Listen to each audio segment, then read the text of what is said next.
का हमेशा सम रहेगा।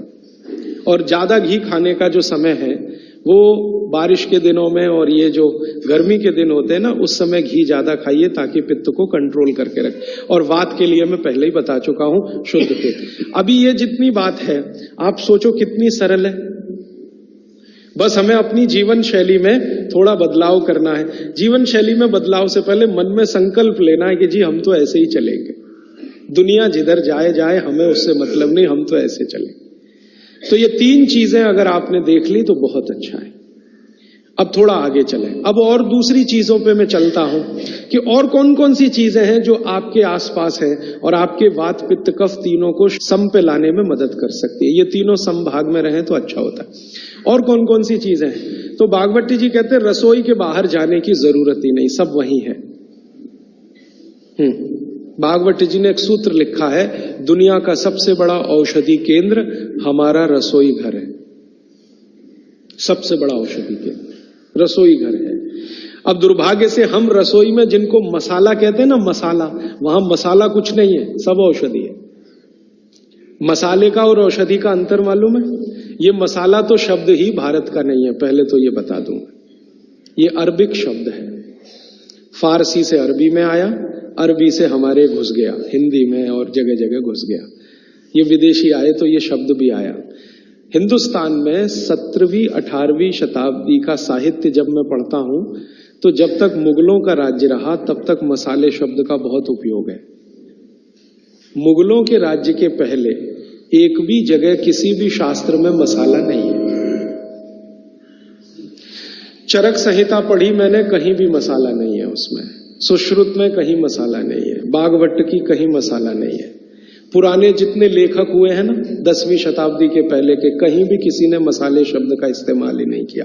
हर जगह है तो औषधि है, औषधि औषधि, जीरा औषधि, धनिया औषधि, ये औषधि के रूप में है।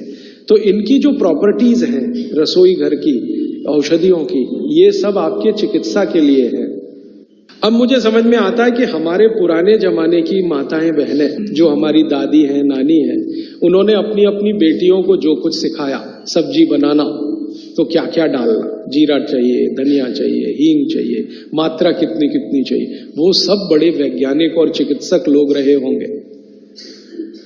क्योंकि रोज हमारे शरीर में वात पित्त कफ की स्थिति सम और असम होती रहती है। आप जानते हैं सुबह जो है ना वात ज्यादा होता है शरीर में, सुबह सुबह, दोपहर को पित्त ज्यादा होता है, शाम को कफ ज्यादा होता है। तो ये पूरे 24 घंटे में ऊपर नीचे होता रहता है। तो 24 घंटे में जो वात पित्त कफ ऊपर नीचे होता रहता है, तो सब्जियों में उसी के हिसाब से औषधियां डाली जाती है। जैसे दोपहर की सब्जी बने, दोपहर की, तो मेरी दादी को मैंने देखा था कि दोपहर की सब्जी बनाएगी तो अजवाइन जरूर डालेगी उसमें, और वही सब्जी रात को बनाती थी तो अजवाइन नहीं डालती थी। तो एक दिन मैंने दादी से पूछा कि यही सब्जी दोपहर को मैंने खाई तो इसमें अजवाइन थी, शाम को खाई तो नहीं, क्यों? तो उसने उत्तर तो नहीं दिया। तो उसने कहा मेरी माँ ने ऐसा सिखाया। बस बात खत्म हो गई। अब उस समय मैं भी मान लिया कि ठीक है, उसकी माँ ने सिखाया। अब जब मैंने काम शुरू किया ये चिकित्सा पर, तब मेरे समझ में आया कि अजवाइन जो है पित्तनाशक है। घी के बाद, देशी गाय के घी के बाद जो सबसे ज्यादा पित्तनाशक दूसरी कोई चीज है तो वो अजवाइन है। और दोपहर को पित्त भड़कता है, आप जानते हैं, और वो स्वाभाविक है क्योंकि खाना खाने के लिए पित्त भड़कना ही चाहिए। तो उस समय अजवाइन डाली जाती है सब्जी में, क्योंकि दोपहर को ही शरीर को अजवाइन की जरूरत होती है पित्त को सम पे लाने के लिए। तो भारत में ज्यादातर माताएं बहनें ये बात जानती हैं कि दोपहर की सब्जी में अजवाइन चाहिए। दोपहर का दही है ना, दही का मट्ठा, उसमें भी अजवाइन का बघार लगता है। दोपहर की जितनी भी चीजें हैं ज्यादातर अजवाइन ग्रस्त होती है या अजवाइन से बनती हैं, क्योंकि पित्त को सम पे रखना है।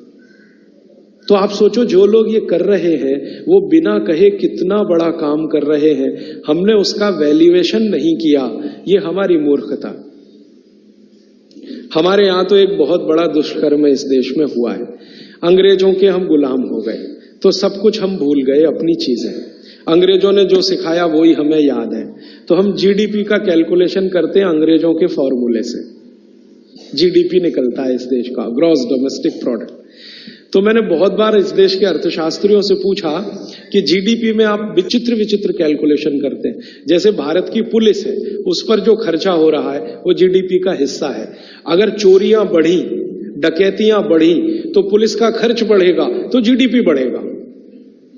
और प्रधानमंत्री छाती ठोक के कहेगा मेरे जमाने में जीडीपी 10% से ऊपर बढ़ गया। सो व्हाट, पुलिस का खर्च बढ़ गया, माने चोरियां बढ़ गई, डकैतियां बढ़ गई, अत्याचार बढ़ गए, अनाचार बढ़ गए तो जीडीपी बढ़ गया, तो क्या बड़ी बात है। तो हमारे जो जीडीपी के कैलकुलेशन है बड़े विचित्र हैं। इसमें चोरी हो, डकैती हो, लूट मारी हो तो जीडीपी बढ़ेगा, लेकिन माताएं बहनें घर में जो करती रहती हैं वो जीडीपी में है ही नहीं, कैलकुलेशन ही नहीं है उसका। भारत सरकार कोई कैलकुलेशन नहीं करती कि किसी माँ ने 1 किलो पापड़ बना दिए तो जीडीपी बढ़ा कि नहीं, तो कहते हैं जी मालूम नहीं बढ़ा कि नहीं बढ़ा, क्योंकि कैलकुलेशन नहीं है। किसी माँ ने दाल की बड़ी बना दी 5 किलो दाल की, तो जीडीपी बढ़ा कि नहीं बढ़ा। आपका मन क्या कहता है, बुद्धि क्या कहती है, बढ़ा कि नहीं बढ़ा। किसी ने बड़ी बना दी, किसी ने पापड़ बना दिए, किसी ने कुछ बना दिया, किसी ने गोंद के लड्डू बना दिए, किसी ने मावे का कुछ बना दिया, तो जीडीपी तो बढ़ ही रहा है, लेकिन हम कैलकुलेट नहीं कर रहे हैं उसको, क्योंकि अंग्रेजों के यहाँ महिलाओं का किया हुआ काम महत्व का नहीं माना जाता। अंग्रेजों के यहाँ ये जो अंग्रेज जात है ना दुनिया में, ये महिलाओं के किए हुए काम को काम ही नहीं मानती। आपको मालूम है 2000 साल यूरोप में महिलाओं को पुरुषों से हमेशा कम वेतन मिलता रहा, और आज भी है ये कई देशों में। वो मानते ही नहीं कि इनका कोई काम है। क्यों? वो महिलाओं में आत्मा नहीं मानते। हाँ, यूरोप का सबसे बड़ा दार्शनिक है प्लेटो, वो कहता है कि स्त्रियों में आत्मा ही नहीं होती, आत्मा सिर्फ पुरुषों में होती है। तो स्त्री जो करे वो बेकार है, पुरुष जो करे वो ही अच्छा है।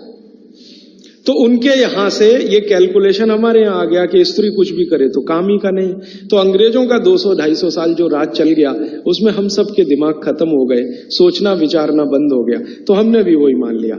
मैं अब इसको बदलना चाहता हूं और मैं ये समझना चाहता हूं और समझाना चाहता हूं कि स्त्रियां जो कर रही हैं वो किसी डॉक्टर से कम नहीं है। बस अंतर इतना है कि डॉक्टर को आप फीस देकर उससे एडवाइस ले रहे हैं, हमारी दादी नानी फोकट में वही एडवाइस दे रही है, धनिया खाओ, जीरा खाओ और ये अजवाइन खाओ, आपके पेट की गैस खत्म हो जाएगी। और ये 3500 साल से वैसे का वैसा ही है, अजवाइन खाओ तो गैस खत्म होती ही है। कभी भी आप करके देख लो। आप में से किसी को भी बहुत गैस बनती हो, पेट में एसिडिटी की तकलीफ हो, आज से शुरू कर दो। आप खाना खाया तो उसमें ध्यान रखो अजवाइन ज्यादा रहे, दाल में, सब्जी में वगैरह वगैरह। और अगर नहीं कर पा रहे हैं तो खाना खत्म करते ही थोड़ी अजवाइन खा लो। अजवाइन ज्यादा तकलीफ ना कर दे, उसका बैलेंस है काले नमक के साथ, तो थोड़ा अजवाइन और काला नमक मिला के हर खाने के बाद खा के देख लो। 3 दिन में ना आपकी गैस बंद हो तो आप जो कहो मैं हारने को तैयार। ये गारंटी मैं नहीं दे रहा हूं, ये गारंटी अजवाइन दे रही है, मेरी गारंटी नहीं है, अजवाइन की गारंटी है। तो वो कहते हैं बागवट जी